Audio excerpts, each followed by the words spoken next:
Bienvenue sur la chaîne de la Voix de la Simplicité. Je suis Denis Bertrand et je vais vous raconter l'évangile de Thomas comme si lui-même avait témoigné ce qu'il avait entendu.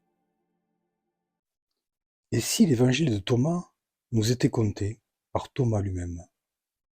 Pour commencer le témoignage, il commencerait par les paroles prononcées par Yeshua. Que celui qui cherche ne cesse pas de chercher jusqu'à ce qu'il trouve. Lorsqu'il trouvera, il sera alors troublé, et étant troublé, il fera des choses merveilleuses, et régnera sur le tout. Je suis un homme, je fus un apôtre parmi les apôtres. J'ai été appelé intérieurement, et dirigé par la vie, vers le Maître, et puis appelé par lui. Il rassembla les âmes qui avaient un rendez-vous en ce temps-là auprès de lui. Une soif de compréhension que lui seul pouvait combler. Nous nous abreuvions avec joie, bonheur et sagesse, telle innocence pure. Je m'appelle Judas, oui comme l'autre, mais on m'appelle Thomas, c'est-à-dire d'Idem. Je vais vous livrer pourquoi et comment Yeshua m'appela ainsi. Il a donné à certains des noms différents de ceux reçus par leur père et mère. Ou devrais-je dire plutôt qu'il les révéla à leur vrai nom. Yeshua a enseigné, prononçait des paroles, et moi j'écrivais. Je suis l'un de ses scribes. Depuis un temps passé, bien après des obstacles et bien des batailles, sa voix et son enseignement vous y livrez comme cela fut. Cela semble difficile à percevoir, comprendre toutes ces paroles, mais celui qui en découvre la signification secrète est libéré à jamais de la mort. Yeshua souriait, plaisantait, et était tout aussi sérieux. Nous aimions son humour, son éloquence, et par-dessus tout, son enseignement et sa guidance à aller toujours plus profondément en nous. Sa présence a été une révélation pour chacun de nous, et pour moi encore plus. Il souriait quand nous lui disions que le règne est là-haut, dans les cieux. Il nous répondait: alors, les oiseaux ont bien de l'avance sur vous. Puis, devenait sérieux, avec sa douceur, très caractéristique, il nous disait ceci: le royaume est partout, à l'extérieur et à l'intérieur de vous, dessus et dessous. Le royaume n'est que la pensée vivante, le Père vivant. Si vous le connaissez, vous êtes des récipients remplis de vie. Mais si vous ne le connaissez pas, vous êtes vide. Yeshua aimait se retrouver seul. Il allait rejoindre le Père, se ressourcer. Quand il revenait auprès de nous, nous l'interpellions. Un jour, nous l'appelions juste à son arrivée. Seigneur, veux-tu prier et jeûner avec nous? Il nous regardait avec plein de yeux d'ironie et répondait: qu'ai-je donc fait de mal? Et puis, il rajoutait: ne dites pas de bêtises, et ne perdez pas votre temps à faire ce que vous n'avez intimement pas envie de faire. Nous avions l'habitude, auprès d'un feu, le soir, au coucher du soleil, d'admirer ce qui nous entourait, le paysage et les couleurs. Du haut d'une colline dans le désert, nous avons vu un lion sauter sur un pauvre homme et le dévorer. Yeshua nous dit: ce lion a fait ce qu'il avait à faire. Alors, que ce serait horrible si l'homme tuait et mangeait le lion. Surpris, nous lui demandions pourquoi, il ajouta: c'est le lion qui, au fil du temps, devient un homme, en apprenant à prendre des décisions humaines, tandis qu'un homme qui mange le lion régresse en prenant des décisions bestiales. Un jour, Yeshua nous livra des secrets des étoiles. Lors d'un matin printanier, du haut d'une colline, le soleil se levait là, où une constellation brillait toujours, et il nous dit: les constellations passent, après le bélier, les poissons, puis viendra le signe du Verseau. Alors, l'homme découvrira que les morts sont vivants, et que la mort elle-même n'existe pas. Que nous étions heureux en ce temps-là, admirant la beauté et la pureté de la nature. Le Maître nous enseignait la simplicité et la foi. Il est venu le moment de vous dire quand Yeshua m'appela la toute première fois Thomas, ce qui signifie d'Idem, son jumeau. Je suis humble et honoré d'avoir reçu ce jour-là ce nom. Nous étions à table, à la fin du repas. Yeshua se leva et nous dit: faisons un jeu, mes amis. Chacun de vous doit essayer de me comparer à quelqu'un ou à quelque chose. L'un après l'autre, et naturellement, Simon-Pierre parla le premier. Pour moi, tu ressembles à un ange juste. Puis Matthieu dit, tu ressembles à un savant philosophe. Tout le monde a dit son mot. Puis à la fin, ce fut mon tour. Yeshua me regarda, et je dis alors, Maître, ma bouche reste fermée. Je refuse de dire à qui tu ressembles, parce que tu ne peux être comparé à rien, ni à personne. Yeshua dit alors devant tout le monde, je ne suis plus ton maître, car tu as bu jusqu'à la plénitude, à la source ardente, à laquelle je me suis moi-même désaltéré. Tu as compris qui je suis. Tu es maintenant le grand et bon poisson, et pour enlacer, je rejette tous les autres. Tu es maintenant la plus grande et la plus courageuse de mes brebis. Tu as franchi toutes les barrières, et je t'aime plus que toutes les autres. À partir de maintenant, je t'appellerai Thomas Didem, car tu es moi et je suis toi. Puis Yeshua me demanda de le suivre en me prenant la main. Il m'amena dans un endroit isolé. Le coucher du soleil frappait la figure de mon maître, qui apparaissait grandiose et lumineux. Et j'entendis la poussière dorée, de la lumière vivante, descendre ces paroles. Thomas, dis-moi, mon doux maître, le moment est venu. Maintenant, je vais vous dire les trois mots, infiniment sacrés, infiniment bons, infiniment frais. De ses yeux, il me regarda et s'approcha de mon oreille. C'est la grande lumière qui parlait. J'entendis et je fus bouleversé. Il m'avait dit les trois mots que l'humanité juge les plus inconvenants entre tous. Ma pensée s'arrêta. Je fus pris d'un tourbillon. J'avais baissé les yeux et je craignais d'avoir, en les relevant, la vision d'un diable ricanant à la place de Yeshua. Au lieu de cela, un fait extraordinaire se produisit. Je vis le sourire de mon maître doux et rassurant. Et puis les trois mots prirent forme dans mon esprit. Je les vis brillants et beaux. Une boucle mystérieuse et ovale, dominée d'une tour, se terminant par un pic conique. Les deux signes vivants, celui de la féminité et celui de la masculinité, palpitaient et s'attiraient avec une force extrême. Entre eux, le troisième signe ressemblait au battement du cœur et m'apparut avec deux ailes, l'une faite d'ombre, l'autre de lumière. Je ne saurais mieux décrire ce signe inconnu. Dans sa totalité, je vis donc la croix bouclée des Égyptiens, symbole de vie. Mon visage se transforma, j'étais rempli de joie. Ce qui est dans la vision divine semble très bon et sage, paraît dans la déformée et diabolique vision humaine vulgaire et méchant. L'homme s'est placé aux antipodes de Dieu. J'entendis alors les paroles de Yeshua qui me secouèrent jusque dans mes cellules les plus cachées. Les vois-tu maintenant, les deux croix, Thomas? La vraie croix de la mère, du Père et du Fils, et la fausse croix des hommes? Et je répondis, je vois les deux, maître, et malheureusement je te vois, le Fils, cloué à la fosse. Il m'a fallu un temps pour accueillir cette expérience. Le maître me rassura. Quand je retournai auprès de mes amis, tout le monde me demandait, que t'a-t-il dit? Quel secret a-t-il révélé? A-t-il parlé au Père? A-t-il parlé du Père? Je leur répondis, il ne m'a dit que trois mots, pas un de plus. Et ils dirent, comment, trois mots? Peut-être veux-tu dire une phrase composée de trois mots? Non, trois mots, séparés, je leur répondis. Et ils me dirent, dis-nous-les, qu'attends-tu? Et je répondis, je serais fou. Si je vous révélais ne serait-ce qu'un seul de ces trois mots, vous pendriez du bout des doigts les premières pierres apportées et me lapideraient. Mais alors un feu éternel sortirait de ces pierres, et vous vous retrouveriez dans les flammes à jamais. Mes amis, chacun doit découvrir les trois mots par lui-même. Et il m'interrogera encore. Mais tu les as entendus de Yeshua, n'est-ce pas la même chose? Et je restai sans réponse. Un autre soir, Yeshua me prit à part et me dit, Thomas, je vais te poser quelques questions, et puisque tu es savant, réponds-moi. Combien de mains dois-tu prendre pour avoir une unité de main? Je répondis, une main, maître. Et il me dit, et quelle est l'unité de pied? Je répondis, un pied. Il me demanda encore, et l'unité des yeux. Je répondis un œil. Alors il me dit, non Thomas, tu as tort. Une main fonctionne, un pied fonctionne, mais les profondeurs échappent à un œil seul. Je comprends, maître, l'unité d'œil est formée de deux yeux, répondis-je. Il me posa alors une autre question.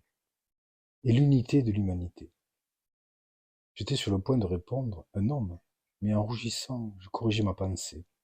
Je lui répondis, c'est le couple, maître. Et il dit alors, maintenant, tu n'es pas seulement savant, tu es sage.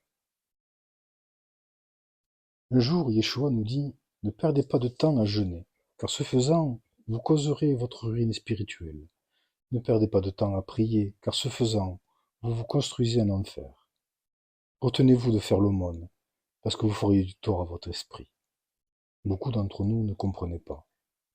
Yeshua, tout en souriant, ajouta, toi, Matthieu, qui étais appelé le gros, tu sais bien quelle ruine a été pour toi, l'avidité qui te déséquilibre. Le jeûne déséquilibre tout autant. Nous répondîmes, cela nous l'avons compris, mais pourquoi la prière nous nuit-elle? Alors il nous répondit, comment priez-vous? Nous disions, Seigneur, aie pitié de nous. Il nous répondit, pensez-vous que votre Père est cruel? Et que dites-vous d'autre? Nous disions, Seigneur, donne-nous ceci, accorde-nous cela. Il nous répondit, c'est une injustice. Ce n'est pas ainsi que vous devez prier. Et nous demandions alors, et comment alors faire? Et il nous dit, en gardant le silence, et en écoutant la voix du silence qui parle en vous, la pensée vivante, la vraie prière, qui crée et ne répète pas, qui entre en vous et qui est pure. Ce qui entre ne vous contamine pas, et ce qui sort devient sale. Nous lui posions alors une autre question, et pour l'aumône.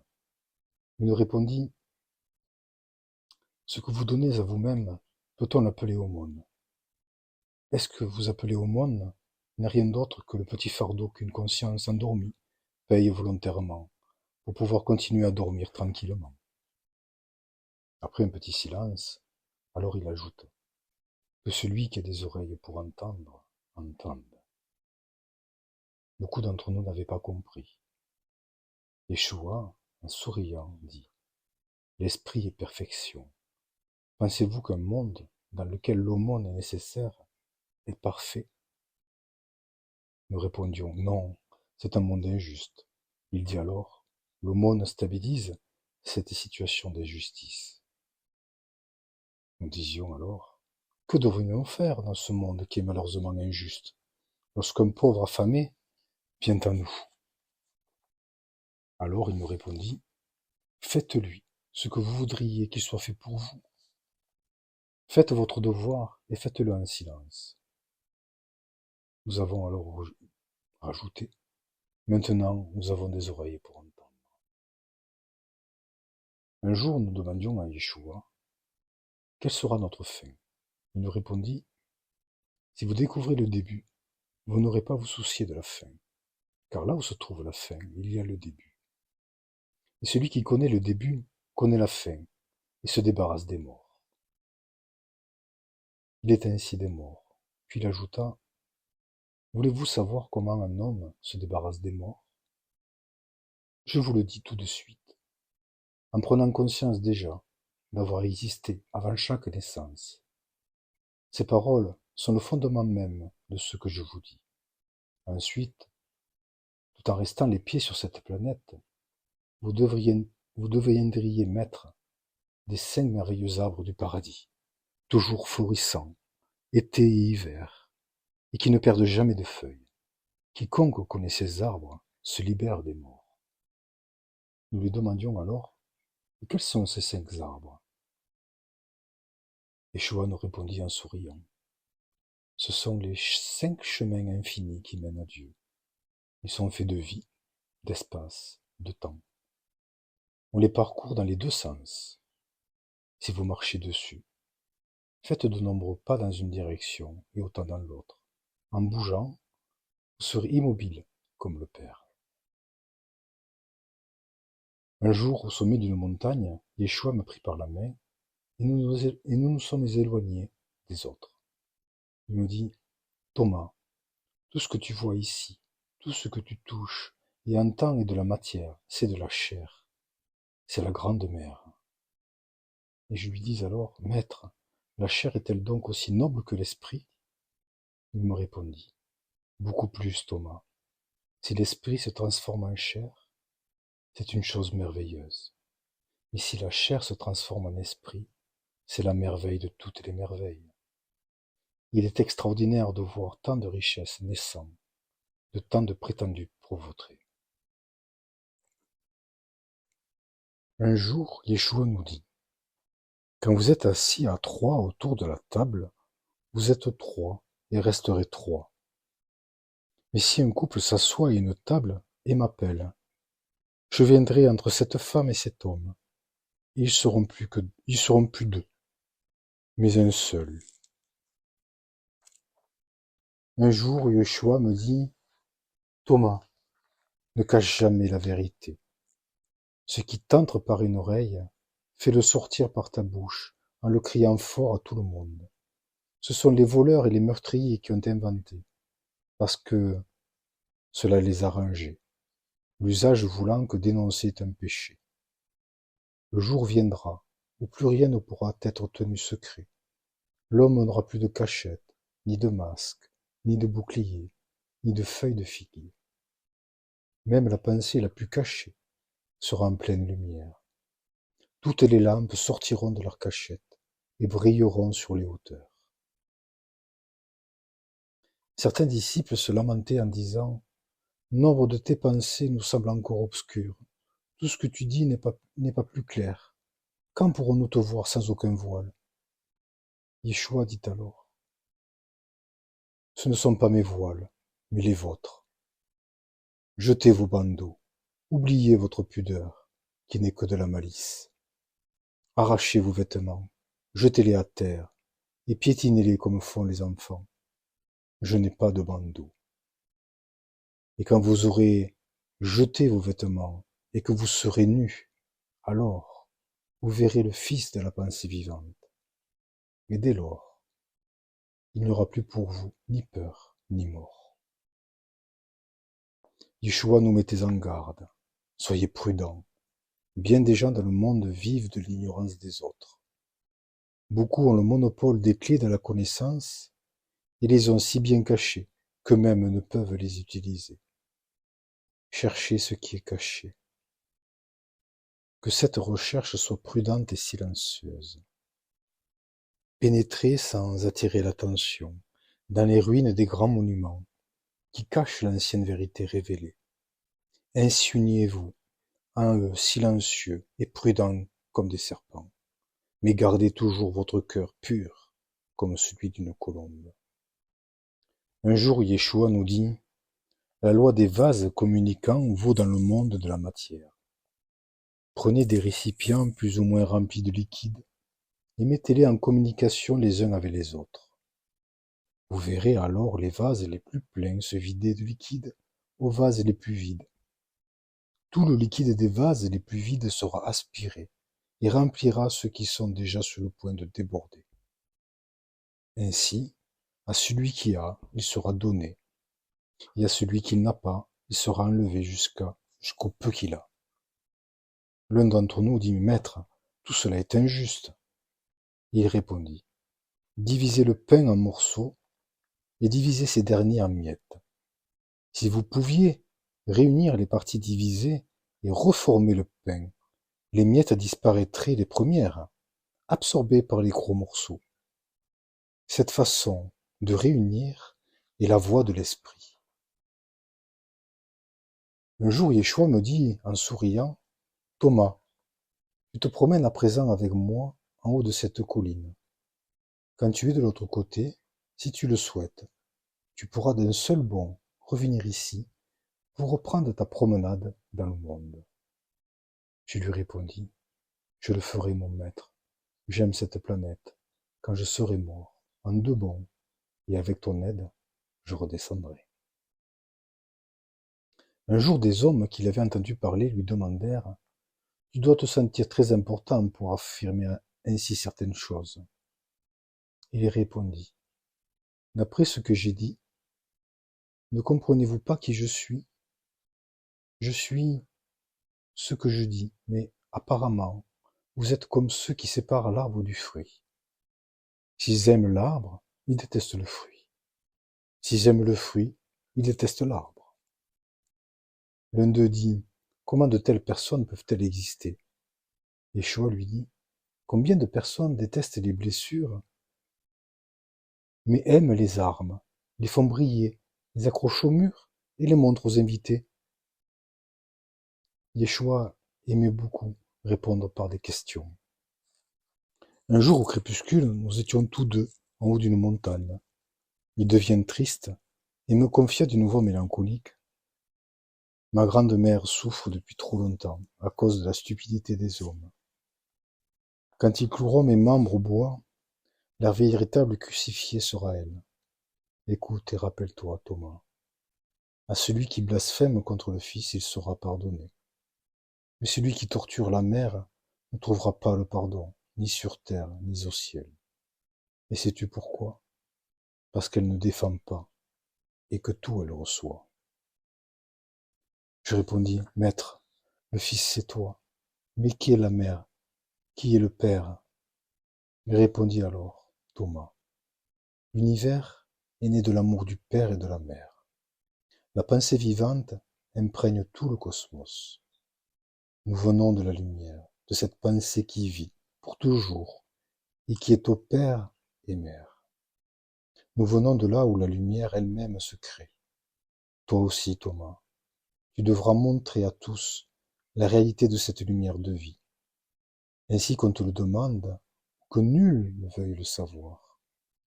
Tu dois toujours dire à tous que tu fais partie des fils de la lumière et de ceux que le Père vivant a choisis et la grande mère aime. Je répondis alors: Oui, maître. Mais qui est ce grand-père? Qui est cette grande mère? Yeshua, en souriant, me dit: C'est le mouvement, c'est le repos. À travers nos chemins, nous parcourions de nombreux villages et contrées. Un jour, nous avons traversé un ancien cimetière. Un disciple interrogea Yeshua: Que reste-t-il de ces pauvres morts, outre leurs os qui partent en poussière? Quel jour ceux qui sont morts se réveilleront-ils de leur repos? Et quel jour la vie et le nouveau monde recommenceront-ils pour eux? Yeshua leur répondit: Vous êtes trop laissés distraire par ces tombes et ces os.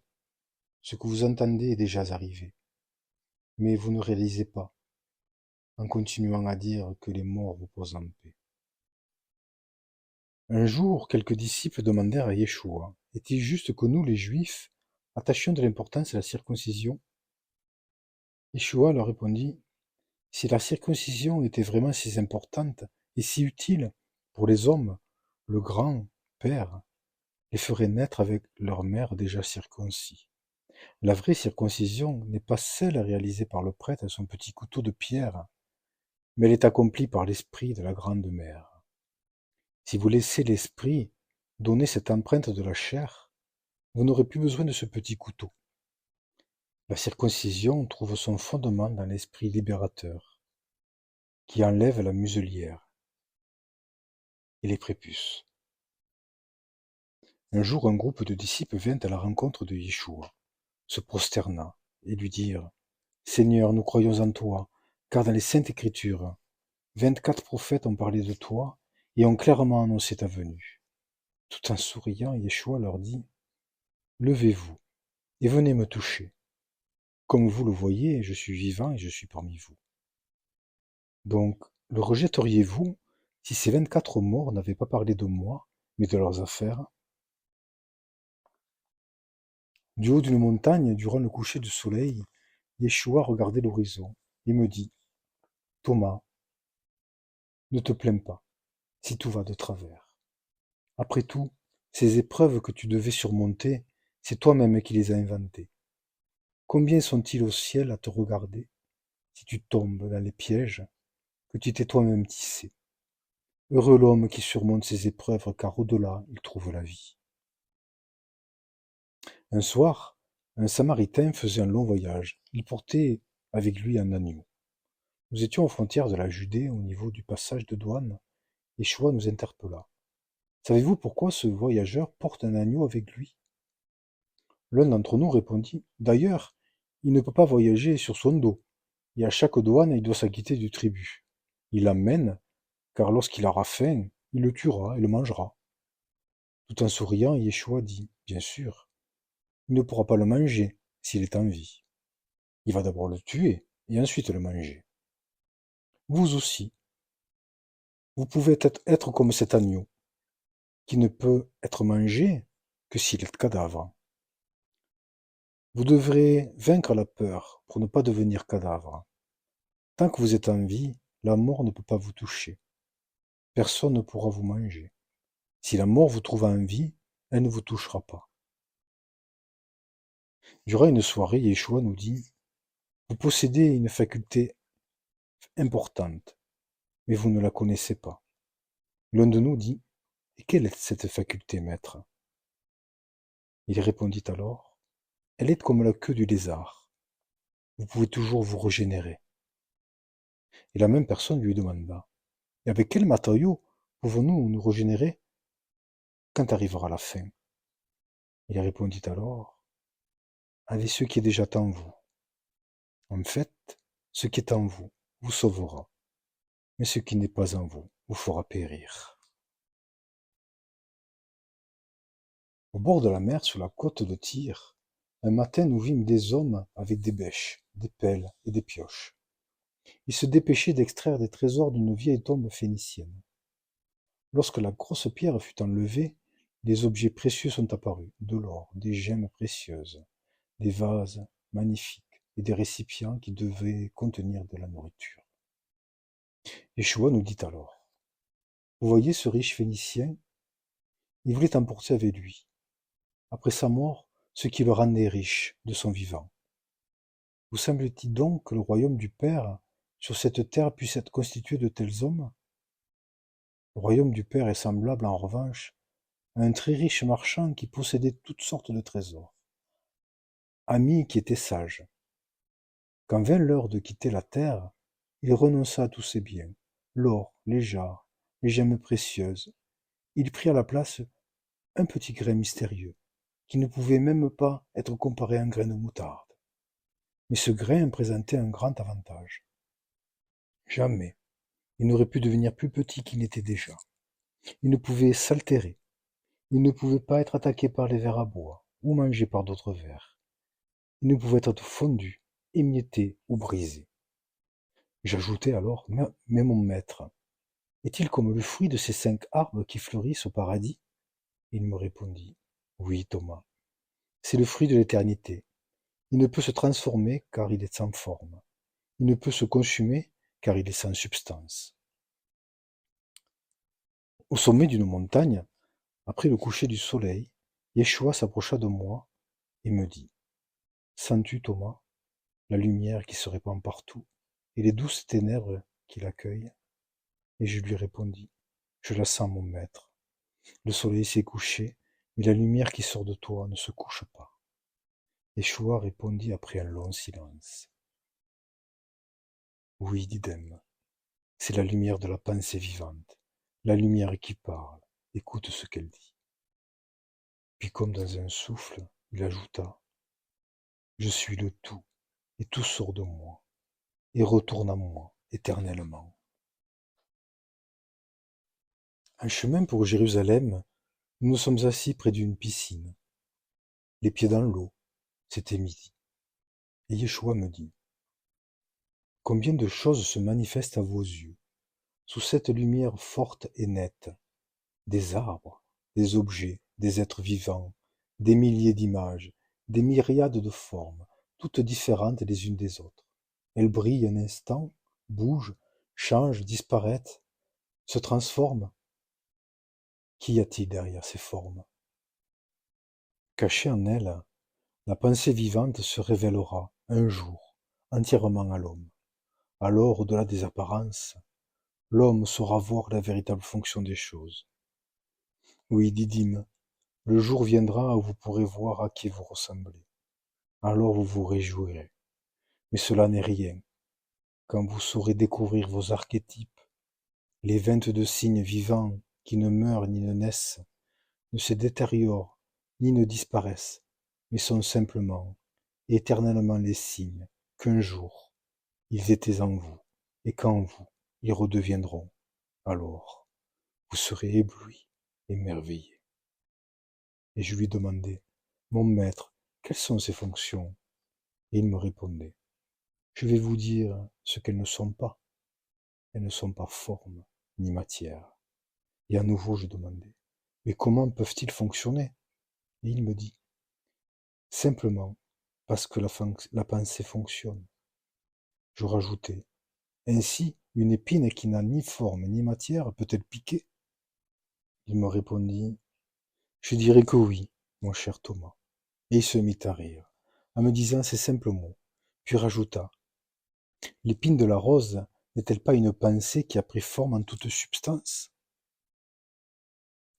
Un jour Yeshua prit le calice entre ses mains, et levant le regard vers le ciel, nous dit ces paroles.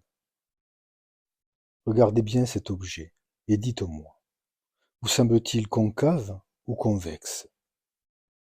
Vous n'avez aucun doute à ce sujet. Mais ne comprenez-vous pas qu'il est à la fois concave et convexe? Ne comprenez-vous pas que celui-ci, qui a créé la partie visible de ces choses, en crée la partie invisible? Ne vous souciez pas trop de la partie visible de votre contenant, en négligeant la partie intérieure. Le Père vous a créé en dehors et en dedans. Un soir, Yeshua était triste, plus que les quelques fois où cela lui arrivait. Ses yeux se perdaient dans un temps futur. Et il me dit, on me présentera comme quelqu'un qui aime la douleur et la souffrance. J'entends partout que dans le monde est une vallée de larmes et que l'homme est né pour souffrir. Rien ne peut être plus faux. C'est seulement à cause de sa stupidité et de sa vision limitée que l'homme s'entoure de souffrance. Je suis venu parmi vous pour vous montrer le chemin de la joie. Mon joug est léger, comme une guirlande de fleurs, et mon autorité est douce. Si vous suivez la route que je vous montre, vous trouverez un bonheur qui ressemble à un arbre toujours vert. Une des plus chères des disciples, une femme, était Salomé. Un jour, elle lui demanda, mon petit maître, pouvons-nous jouer encore au jeu des devinettes? Tu ne m'as pas encore posé de questions. Il répondit alors à Salomé, je vais te satisfaire tout de suite, Salomé. Deux amants s'embrassent dans un lit, lequel des deux vivra, lequel mourra? Elle dit alors, j'ai compris. Tu es celui qui reste, parce que tu sors de celui qui est éternel. Mais dois-je vraiment être celle qui meurt? Ne suis-je pas ta disciple? Yeshua dit, écoute Salomé, il n'y a pas de division en toi. Tu seras pleine de vie et n'offriras pas de matière à la mort. Et elle dit, alors sur notre lit, l'un vivra et l'autre vivra. Yeshua lui répondit, tu te trompes Salomé. S'il n'y a pas de division en toi, tu ne seras pas séparé de moi, tu seras moi. Et elle dit alors, et ensuite maître, ne resteront sur le lit que nos corps vides. Et Yeshua répondit, tu te trompes, il n'y aura pas de corps, car chaque petit grain de notre chair sera transformé en esprit. Elle répondit, il est trop tôt pour moi, mon maître. Toi seul es capable de tant de choses. Je suis donc celle qui meurt.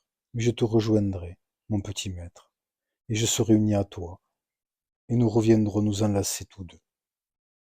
Yeshua répondit, tu te trompes encore, Salomé.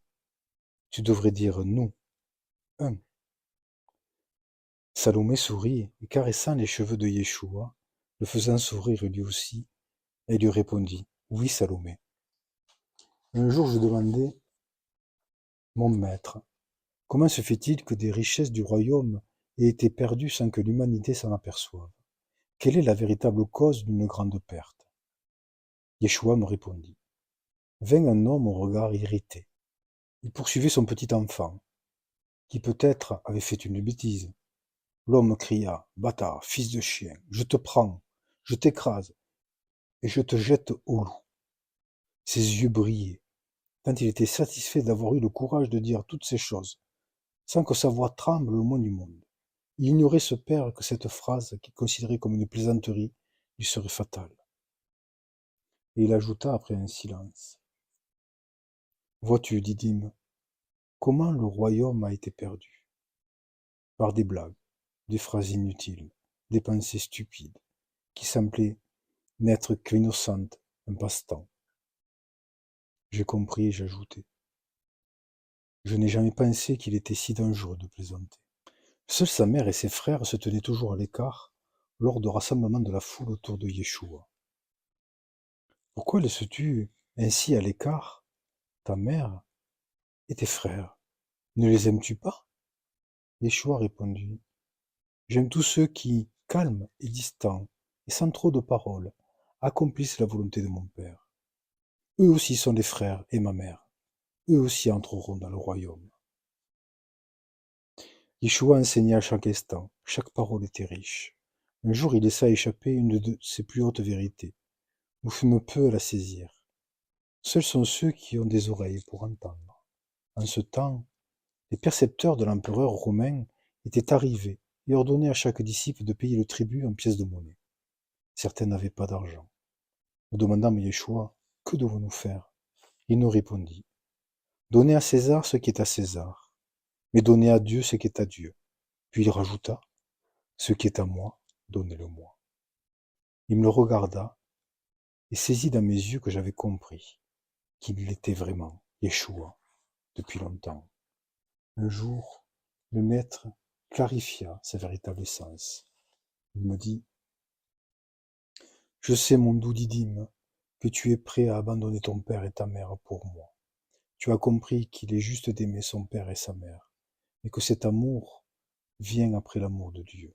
Oui, une femme nous a mis au monde, mais qu'elle est petite, cette mère, face à la grande mère du cosmos, qui, avec le Père, donne vie à tous les êtres et font battre tous les cœurs. Un jour, le maître s'arrêta sur une place et commença à parler à la foule qui s'approchait. Vous devez vous exercer à vous oublier vous-même et à tuer ce petit personnage qui se croit grand et se cache en vous. Dégainez l'épée de la pensée unificatrice et percez chaque cloison. Si la main ne tremble pas, vous réussirez à tuer l'orgueil et le royaume du Père vous ouvrira sa porte. Parmi les disciples qui le suivirent, il y avait un esclave en fuite. Il était si squelettique, avec une couleur de cendre et des cheveux blancs jaunâtres. Tout le monde le méprisait, maltraitait, car il puait. Un jour, un homme puissant passa et se trouva face à face de cet homme. Alors, d'une voix autoritaire et puissante, dit « Éloigne-toi de mon passage, de moi, sale fils de putain !» Yeshua s'approcha de cet homme brutal et lui dit d'une voix douce « Vois-tu, il connaît mieux que toi son père et sa mère. Comment donc peux-tu l'appeler ainsi ?» Un jour, Yeshua m'interpella. « Te rappelles-tu, Didyme, la parole du bon berger? Je l'ai racontée tant de fois. » Et je lui répondis, « Bien sûr, maître, je m'en souviens très bien. » Il possédait 100 brebis, et l'une d'entre elles, la plus grosse, avait disparu. D'un saut, elle avait escaladé la clôture et s'était aventurée dans l'inconnu. Et Yeshua me dit, « Oui, Didyme, la plus grosse brebis, la plus ancienne. Sais-tu ce que la brebis allait chercher? » Je lui répondis alors, « Mon maître, elle cherchait la vérité. » Avec douceur, avec sa voix, il me dit, « Ma plus grosse brebis, Didyme, c'est toi. Et je t'aime plus que les 99 autres, parce que tu ne t'arrêtes pas derrière la clôture. La vérité que tu trouves, garde-la. » Yeshua me dit, « Qui boit à l'eau de ma source devient moi, et je deviens lui. Et ce qui est caché lui sera révélé. » Un jour, il rajouta en parlant du royaume du Père. « Ne le cherchez pas, un peu plus loin, un peu plus tôt et un peu plus tard. Il n'est pas en haut, il n'est pas en bas, ni à droite, ni à gauche. Ne le cherchez pas dans le ciel. Le royaume du Père est partout, à l'intérieur et à l'extérieur de vous. Le royaume est ici, si nous le voulons. Voici mon témoignage pour les futures générations, ce trésor caché et gardé par la Grande Mère jusqu'au jour où ce sera utile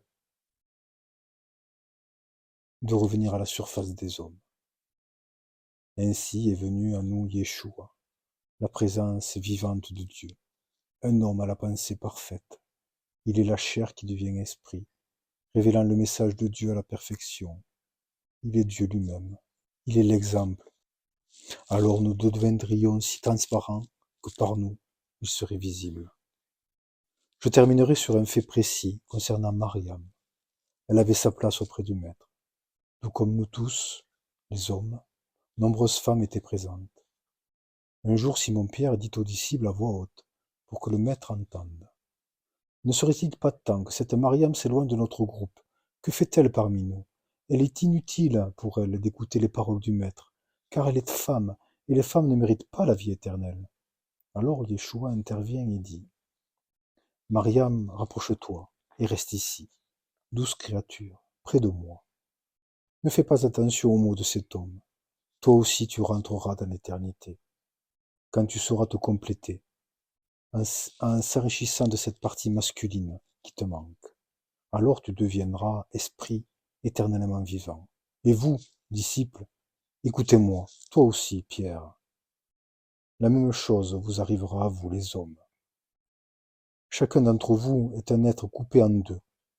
Et si cette demi-âme est capable de se compléter avec la moitié que lui manque, elle pourra alors rentrer dans le royaume, car dans le royaume, on entre deux par deux, une femme et un homme et une femme. Pour faire de la balançoire, deux personnes ne peuvent pas s'asseoir du même côté. J'intervins et demanda au maître, pourquoi le royaume a-t-il été perdu? Yeshua me prit à part et me dit, une grave et terrible erreur fut l'intervention des croix, des poisons, des gibets, des silices, et tout ce qui fait avorter la vie et provoque de la douleur. Mais ce n'est pas là l'erreur diabolique qui a engendré le mal et la mort. À cela je demandai, mon maître, comment la mort a-t-elle été inventée? Comment le mal a-t-il été inventé? Yeshua me dit alors, écoute, Thomas, Dieu est couple. L'époux et l'épouse, tout ce qui vit est couple. L'homme croyait un, ce qui n'était que moitié, et vit Dieu le Père et refusa de le voir. La mère, voici l'erreur diabolique. La vie a été divisée en deux parties, le bien et le mal. C'est également ainsi que l'homme fut brisé. Il eut honte d'une partie de ses pensées et la cacha. Voici, Thomas, comment le royaume a été perdu. C'était le royaume du bonheur. Mais l'homme n'en a pas été digne, car il aimait la douleur et rejetait la sagesse. Depuis lors, l'épouse souffle, loin de l'époux, et le royaume est vide. As-tu compris pourquoi cela est advenu? Je répondis, oui, mon doux maître. Tout d'abord, nous étions un, puis sommes devenus deux. Et il rajouta, et maintenant que vous êtes deux, que devez-vous faire? Que devez-vous faire? Je répondis, nous devons devenir un dans l'esprit, en reconstruisant avec toi, qui est amour, la Trinité parfaite, car tu résides dans le cœur des couples qui sont dans le tout. Le maître rajouta ces dernières paroles. Cela a été voulu depuis toujours, cela fut abîmé, mais c'est encore et toujours voulu. Je ne reviens pas sur mon éternel projet d'amour. L'homme a créé les diables, en se nourrissant des choses brisées et mortes, qui sortant de lui, eurent une vie de larvaire et temporaire.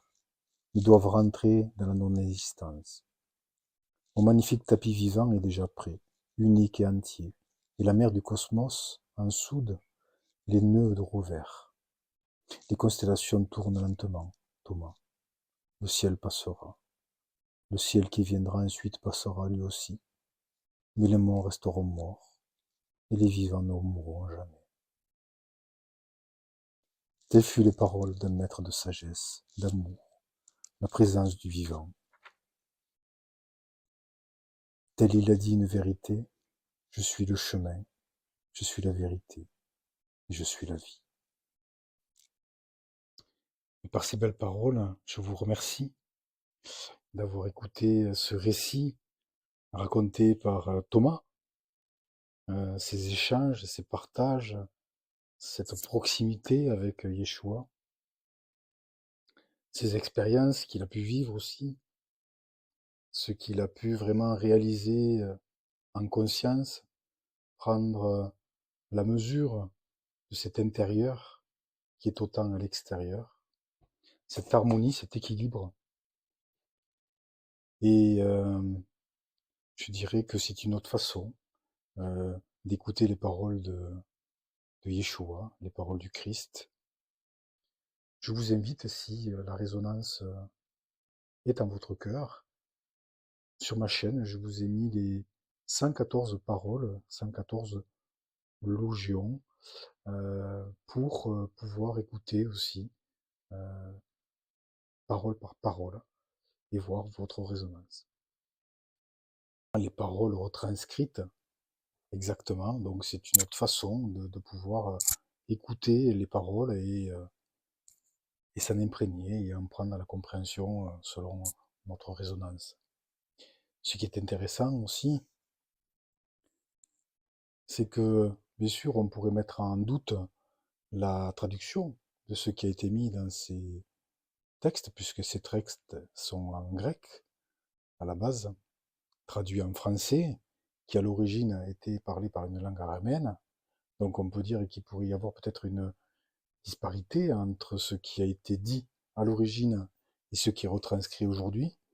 Mais malgré tout, pour avoir lu beaucoup de textes concernant l'évangile de Thomas, l'évangile de Philippe, il y a quand même l'évangile de Marc, de Luc, etc. On retrouve des similitudes.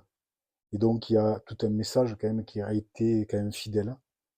Et ces textes, comme l'évangile de Thomas et Philippe, qui sont des textes apocryphes, donc non reconnus par les religions, essentiellement, et donc nous donnent une autre visibilité.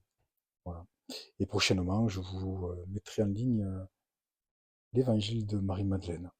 Alors bien, si vous avez aimé, je vous invite à liker, à vous abonner, et je vous remercie, et vous souhaite une belle continuation, une belle écoute, et je vous dis à très bientôt.